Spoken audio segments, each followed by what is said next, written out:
नमस्कार, तुम्हा सर्वांचं आपल्या सुनाई नादस उपमम्मी या यूट्यूब चॅनलवर खूप खूप स्वागत आहे। आजचा दिवस तुम्हाला छान आनंदाचा जाओ, तुमच्या मनातल्या सर्व इच्छा पूर्ण होत याच तुम्हाला नवीन आणि मंगलमय दिवसाच्या शुभेच्छा। तर सगळ्यात जास्त कठीण घाई सकाळची असते, खरं आहे की नाही मला कमेंटमध्ये नक्की सांगा बरं का। प्रत्येक गृहिणीचं सेम असतं, सकाळी खूप सारी घाई असते आणि त्या सकाळच्या घाईमध्ये ना आपल्याला स्वयंपाक वगैरे सर्व व्यवस्थित घरसुद्धा आवरून आणि किचन व्यवस्थित आवरायचं असतो। तर त्या घाईमध्ये रोजच्या रोज मी माझं किचन कशा पद्धतीने क्लीन करत असते ते आज तुमच्याबरोबर शेअर करणार आहे। थोडक्यात किचनची डीप क्लीनिंग, तुम्ही आपले पहिले व्हिडिओ बघितले असेल तर दिसेल की मी बऱ्यापैकी माझ्या किचनची ना साफसफाई केलेली आहे। फक्त आहे ना आपले जे नवीन आपण जे किचन कॅबिनेट तयार केलेलं आहे तर त्या कॅबिनेटची क्लीनिंग करायची बाकी होती, म्हणजे जे त्याच्यामध्ये जे काही कंटेनर वगैरे आहे ते व्यवस्थित क्लीन करून घ्यायचे होते आणि जे थोडक्यात त्याला क्लीन वगैरे करून आणि हे जे कंटेनर आहे त्याचं व्यवस्थित ऑर्गनायझेशन करायचं होतं। तर ते सगळं क्लीनिंग आणि ऑर्गनायझेशन मी आजच्या व्हिडिओमध्ये तुमच्याबरोबर शेअर करणार आहे। तर व्हिडिओ नक्कीच इंटरेस्टिंग होणार आहे, तर त्यासाठी व्हिडिओला पटकन एक लाईक करा बरं का, आणि चॅनलवर नवीन असाल तर चॅनलला सबस्क्राईब करा। तर सगळ्यात पहिले जेव्हा मला सकाळी माझं सगळं काम आटोपतं ना तर किमाया जाण्या अगोदर माझं सगळ्यात पहिले टार्गेट असतं ते म्हणजे किचन क्लीनिंग करून घेणे, म्हणजे थोडक्यात किचनचा ओटा जो आहे काउंटर टॉप तो व्यवस्थित क्लीन करून घेणे। आता बऱ्याच वेळा जेव्हा आपल्याकडे ना टेक्निशियन येतात तर त्यावेळेस ते आपल्याला सांगत असतात की गॅसची शेगडी जी आहे ना ती जास्त तुम्ही पाण्याने किंवा तिला आहे ना साबण स्क्रब लावून ना घासत नका जाऊ। तर त्याला कारण एक आहे की हे जे बटन्स असतात ना शेगडीचे तर त्याच्यामध्ये ना साबण जाऊन ते जास्त टाईट होतात, साबण आणि पाणी जाऊन, आणि आपण तिथे तेलाची फोडणी वगैरे पण देत असतो तर त्याच्यामुळे ना ते जास्त टाईट होतात। तर आपण जेव्हा जेव्हा ना शेगडी वॉश करतो ना तर त्यावेळेस ना ती कोरड्या कपड्याने व्यवस्थित पुसून घ्यायची, त्याचे जे बटन्स वगैरे जे आहेत ना तर ते सुद्धा व्यवस्थित क्लीन करून घ्यायचे किंवा कोरडे करून घ्यायचे थोडक्यात मी सांगेल।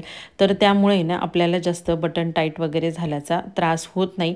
आणि दुसरी महत्त्वाची गोष्ट म्हणजे 6 ते 7 महिन्याने ना रेग्युलर बेसिसवर आपली जी शेगडी आहे ना तिचा मेंटेनन्स करायचा, म्हणजे तिला काही प्रॉब्लेम असो किंवा नसो पण तिचा मेंटेनन्स करायचा। काय होतं माहिती का, मेंटेनन्स केलं म्हणजे मग ती शेगडी ना जास्त व्यवस्थित राहते आणि एकाच वेळेस आहे ना जास्त मोठं तिला टेक्निकल प्रॉब्लेम वगैरे असाही येत नाही।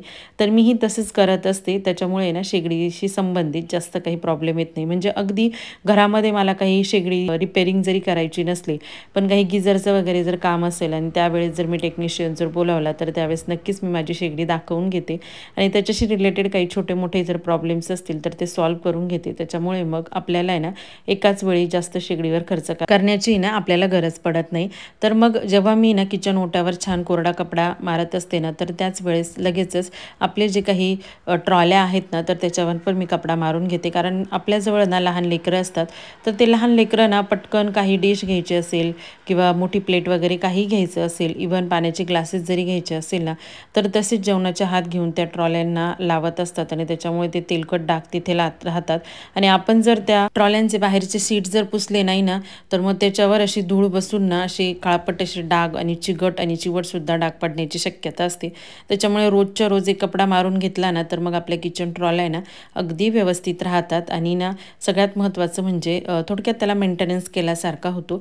अगदी कमी वेळेचं काम आहे पण आपण रोजच्या रोज जर केलं ना तर आपल्याला आहे ना एकाच वेळी जास्त मग त्रास होत नाही। आणि त्यानंतर लगेचच मी ना भांडे घासायला सुरुवात झालेली आहे। काय होतं माहिती का, लेकरांच्या गडबडीमध्ये ना कामं करता करता आहे ना कधी कधी आपल्याला आहे ना म्हणजे सुचत नाही का। आता तुम्ही बघत असाल जेव्हा मी किचनवर काम करत होते तेव्हा स्पर्शूच्या एअरझाऱ्या चाललेल्या होत्या, मला हे दे मला ते दे, मला असं नको मला तसं नको, असं तिचं नेहमी माझ्या भोवती चाललेलं असतं। ते सांभाळून आपल्याला आहे ना सर्व ही कामं करायची असतात। तर एक बाजूला माझे भांडे वगैरे झालेले आहेत आणि जिथे ना मी भांडे घासायचं साबण म्हणा, घासणी किंवा भैया पावडर वगैरे ह्या ज्या गोष्टी आहेत ना तर ह्या मी जिथे ठेवत असते ना, मी तुम्हाला नेहमी सांगत असते की हा कडापा माझा इतका युजफुल आहे, त्याच्यामुळे ना भांड्यांच्या साबणामध्ये अजिबात पाणी जात नाही आणि तो जास्त दिवस टिकायला सुद्धा मदत होते, कारण तो आहे ना बेसिनच्या वरती आहे। तर तिथे पण ना व्यवस्थित मी क्लीन करून घेते, कारण ओलसर जर राहिलं ना तर मग तिथे साबणाचे असे डाग पडतात आणि मग ते ना बघायला एकदम असं विचित्र वाटतं। आणि दुसरी महत्त्वाची गोष्ट म्हणजे माझी जर घासणी वापरून झाली ना भांडे घासून वगैरे तर घासणीसुद्धा आहे ना व्यवस्थित धुवून निथरून आणि ती बाजूला ठेवते मी, साबणाच्या त्या बॉक्समध्ये मी ठेवत नाही। त्याच्यामुळे ना साबण जास्त आहे ना विरघळायला जात नाही आणि त्याच्याशी शिंतोडे इकडे तिकडे पडत नाही। तर मग हा कोपरा वगैरे व्यवस्थित क्लीन वगैरे करून घेतला आणि त्याच्यावरचं जे पाणी आहे ते पण व्यवस्थित काढून घेतलं, म्हणजे मग आहे ना तिथे पण क्लीन दिसायला मदत होते. आता हे जे वॉटर फिल्टरचा जो फर्स्ट फिल्टर जो आहे ना, तर तो इथे मी लावलेला आहे, पण त्याला सांगितलेलं आहे की ते ना फूड ग्रेन प्लास्टिकपासून तयार होतं.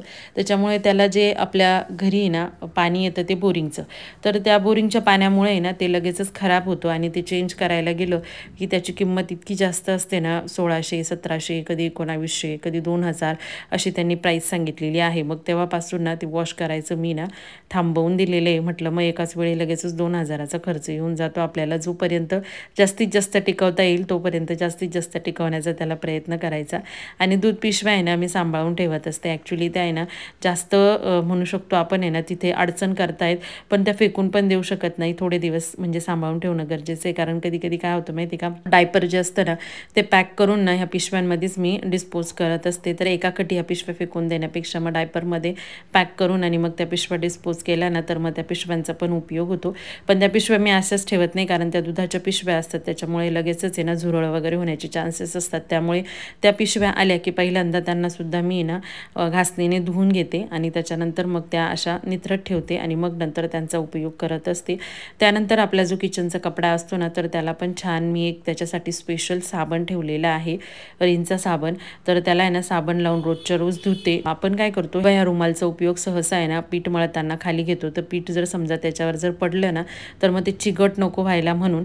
आणि ह्या नळाच्या पिशव्या आहे ॲक्च्युली, तर त्याला आहे ना खूप सारी अशी हिरव्या रंगाची ना शेवाळं आलं होतं. तर मग मी त्याला काय केलं, थोडंसं मीठ घेतलं आणि त्यावर आहे ना लिंबू सत्व टाकलं, थोडा वेळ त्याला त्याच्यामध्ये जिरू दिलं आणि त्यानंतर 2 पिशव्या होत्या त्या एकावर एक छान घासल्या आणि मग मस्तपैकी ना पूर्ण शेवाळं त्याच्यावरचं निघून गेलं. तर एकदम मस्त चकचकीत निघायला मदत झाली.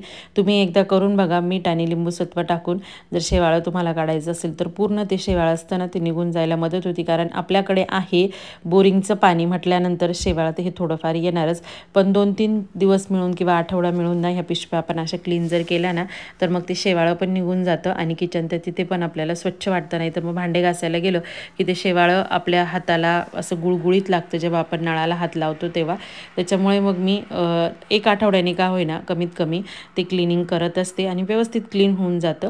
त्यानंतर छोट्या किचन काउंटर टॉपवर काय होतं, आपण जेव्हा छोटा मोठा पसारा जो आहे मोठ्या किचन काउंटर टॉपवर स्वयंपाक करताना येतो, तर तो पटकन आपण छोट्या किचन काउंटर टॉपवर ठेवतो. त्याच्यामुळे त्याचं काउंटर टॉप पण क्लीन करून घेतलं आणि त्याच्या खाली ज्या ट्रॉल्या आहेत त्या पण व्यवस्थित पुसून घेतल्या. आणि आता आपल्या नवीन किचन कॅबिनेटची वेळ आलेली आहे, कारण नवीन किचन कॅबिनेटमध्ये ना काय झालं, मी संपूर्ण किचन क्लीन केलं पण ते जे कंटेनर आहेत ना ते व्यवस्थित क्लीन केलेले नव्हते. ॲक्च्युली मी ते घासणार नाही आहे, फक्त त्याच्यावर जर काही धूळ वगैरे असेल तर ती पुसून आणि मध्ये जे काही समजा बारीक सारीक कचरा म्हणा किंवा धूळ वगैरे जमा झालेली असेल तर ती व्यवस्थित पुसून घेणार आहे. तर यासाठी ना तुम्ही थोडंसं सोडा पाणी आणि त्याच्यामध्ये थोडंसं ना विनेगर टाकून जरी पुसलं ना, किंवा तुम्हाला डिशवॉश लिक्विड त्याच्यामध्ये ॲड करून आणि मग पुसायचं असेल तर तरीसुद्धा तुम्ही पुसू शकता, छान निघतं एकदम. पण आता मला तसं करायचं नाही, हे मी थोड्या दिवसांनी करणार आहे. आता फक्त एक ओला कपडा व्यवस्थित मारून ती धूळ वगैरे काही जमा झालेली होती ना ती सगळी व्यवस्थित मला काढायची होती. तर मग एक एक करून ना व्यवस्थित बरणी खाली करून घेतली, त्या बरणीचं झाकण पण व्यवस्थित पुसून घेतलं आणि त्या बरण्या त्यांच्या जागेवर लावून दिल्या.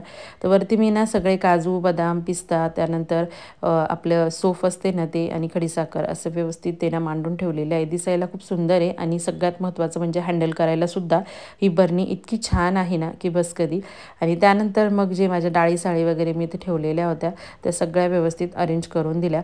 काय होतं, घरामधली जेव्हा आपण ही कामं करत असतो ना लेकरं सांभाळून, तर त्यावेळेस कामं आणि लेकरं हे दोन्ही इतक्या जिकरीच्या गोष्टी असतात ना. काम आपल्याला करायचं असतं, लेकरं आपल्याला ती कामं करून देत नाही आणि मग ती जी जमलिंग असते ना ती फार मोठी असते, त्याच्यामधली ओढाताण फार मोठी असते. त्याच्यामध्ये आपल्याला काम पूर्ण करायचं म्हटल्यानंतर खूप मोठी तारेवरची कसरत आपल्याला हँडल करावी लागते.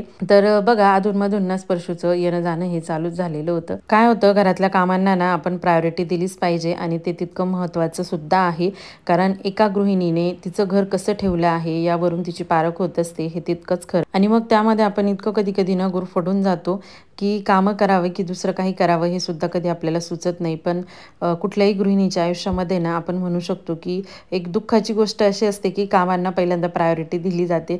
म्हणजे जर कधी आपल्याला जर काही दुसरं करायचं असेल, थोडक्यात कधी कोणी ना MPSCचा अभ्यास वगैरे करत असेल, कोणी स्पर्धा परीक्षांचा अभ्यास करत असेल किंवा कुणी इतर काही छंद वगैरे जोपासत असतील, पण त्या त्याच्याबरोबर ना सगळ्यात पहिले आपल्याला ते करावं लागतं ते म्हणजे काम. कारण आपण ना घरामध्ये स्वयंपाक केला नाही किंवा घर व्यवस्थित ठेवलं नाही तर शेवटी आपली लेकरं काय म्हणतात, आई तू आज स्वयंपाक बनवला नाही गं, तू पहिल्यांदा स्वयंपाक करायला पाहिजे होता आणि नंतर मग तू हे करायला पाहिजे होते. म्हणजे कधी कधी ना मला सुद्धा ना स्पर्शू झालं किंवा किट्टू झालं. किट्टू तर आता बोलते, स्पर्शू कसं तिचं न कळत म्हणजे त्रास देणं असतं. म्हणजे खूप जास्त तिला वाटायला लागलं ना की ही मोबाईलवर व्हिडिओ वगैरे तयार करते किंवा इतर काही गोष्ट करते तर त्यावेळेस ना मग ती मला त्रास देत असते. पण किट्टू मला बोलून दाखवते की आई तू पहिल्यांदा आहे ना हे कर आणि नंतर मग तुझा व्हिडिओ वगैरे काहीतरी कर.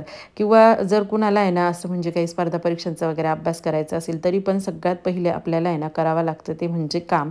पण त्यासाठी ना आपण प्रॉपर नियोजन करणं सुद्धा गरजेचं आहे. नुसतं कामाला इम्पॉर्टन्स देऊन चालत नाही. तर आहे ना आपल्या आयुष्यामध्ये आपण जे काही ठरवलेलं आहे, कारण आपण एवढं एज्युकेशन केलेलं असतं, एवढं शिकलेलो असतो, तर त्याचा जर आपल्याला प्रॉपर सार्थाचा उपयोग करून घ्यायचा असेल ना तर कामाची आणि आपण ठरवलेलं जे एम आहे त्याचं आपल्याला प्रॉपर व्यवस्थापन सुद्धा करता आलं पाहिजे. तर त्यासाठी थोडीशी तारेवरची कसरत झाली तरी चालेल, पण आपला अभ्यास जो असेल किंवा आपला छंद जोपासण्यासाठी जो आपण वेळ काढला असेल तो नियोजित वेळ आपण रोजच्या रोज घेऊन घेतलाच पाहिजे. जसं आपण ना ठरवतो ना की रोज सकाळी आणि संध्याकाळी स्वयंपाक हा झालाच पाहिजे, स्वयंपाक हा आपण करतच असतो, रोजची धुणं भांडी आपण करतच असतो. त्याचबरोबर आपण ना स्वतःला असं ठरवून घेतलं पाहिजे की मला हा अभ्यास करायचाच आहे. कारण जर आपण स्पर्धा परीक्षा जर देत असू किंवा इतर कॉम्पिटेटिव्ह एक्झाम देत असू किंवा एखादा छंद जोपासण्यासाठी जर आपण वेळ काढत असू किंवा कुणी यूट्यूबवर व्हिडिओज वगैरे तयार करत असेल तर त्यामध्ये जर तुम्हाला कुठल्याही गोष्टीमध्ये सक्सेस मिळवायचा असेल तर त्यासाठी जो तुम्ही अलॉटेड टाईम जो दिलेला आहे ना तर तो द्यायला अजिबात विसरायचं नाही. तो वेळ हा कायमस्वरूपी त्याच्यासाठी आपण अलॉट केलेला आहे तर तो द्यायचाच. आणि जर आपल्याला जमला नाही तर त्यासाठी सकाळी उठून का होईना आपण थोडासा वेळ त्यासाठी दिला गेला पाहिजे की ज्यामुळे ना सातत्य जर आपण ठेवलं ना तर आणि मेहनत जर करत राहिलो ना तर आपल्याला नक्कीच यश मिळतं. म्हणजे इतकं मेहनत करत राहायची ना तर कधी कधी त्या परमेश्वराला सुद्धा असं वाटलं पाहिजे की आता अरे बाबा हा खूप मेहनत करतो, याला कुठे ना कुठे त्याचं फळ मिळालंच पाहिजे आणि आपल्याला त्या स्वरूपामध्ये ना ते फळ मिळतच असतं. त्याच्यामुळे अपयश आलं तर आपण ना घाबरून न जाता मागे हटायचं नाही, पण त्यासाठी ना आपण सतत कायमस्वरूपी प्रयत्न करत राहायचे. कधी ना कधी आपल्याला यश हे आपल्या पायाशी उभंच असतं. पण त्यासाठी ना मेहनत, चिकाटी आणि आपलं जे मनामध्ये निष्ठा आहे ना ती कमी कधीच होऊ द्यायची नाही. ती कायमस्वरूपी ॲज इट इज तशीच ठेवायची, हे तितकंच खरं. आणि ना कधीच कुठल्या गोष्टीबाबत आहे ना असं एकदम निगेटिव्ह होऊन जायचं नाही किंवा हे आपल्याकडून होणार नाही आणि हे आपल्याकडून होतच नाही आहे ह्या गोष्टीचा अजिबात विचार करायचा नाही. सतत प्रयत्न करत राहायचे. एक दिवस आपल्याला नक्कीच यश मिळतच असतं, हे तितकंच खरं. फक्त फरक एवढाच असतो की कधी कधी ना आपल्याला यश मिळायला थोडासा उशीर लागतो आणि कधी कधी एखाद्याला आहे ना खूप लवकर यश मिळून जातं. एवढाच फरक असतो, बाकी दुसरं काहीच नसतं. आणि मी माझ्या व्हिडिओमधून ना बऱ्याच वेळा हेही सांगत असते की कुठेतरी ना सुरुवात करणं फार गरजेचं आहे. तुम्ही कुठेतरी जर सुरुवात केली ना तर आपोआपच आहे ना आपल्या कष्टाला फळं यायला सुरुवात होते. आपले नशीब आपल्याला घडवायचं आहे जेव्हा याची जाणीव आपल्या मनाला होते ना तेव्हा आपोआपच आपण धडपड करायला लागतो, हे तितकंच खरं. तर ही जी व्यथा आहे ना ही प्रत्येक गृहिणीची आहे, तर त्यासाठी ना आपण कष्ट करणं गरजेचं आहे. तर काय वाटतं तुम्हाला त्याबद्दल मला कमेंटमध्ये नक्की सांगा बरं का. तुमची कमेंटमध्ये मी नक्की वाट बघते आहे. तर चला व्हिडिओ इथेच थांबवते. पुन्हा भेटू एका नवीन व्हिडिओमध्ये. तोपर्यंत बाय, टेक केअर.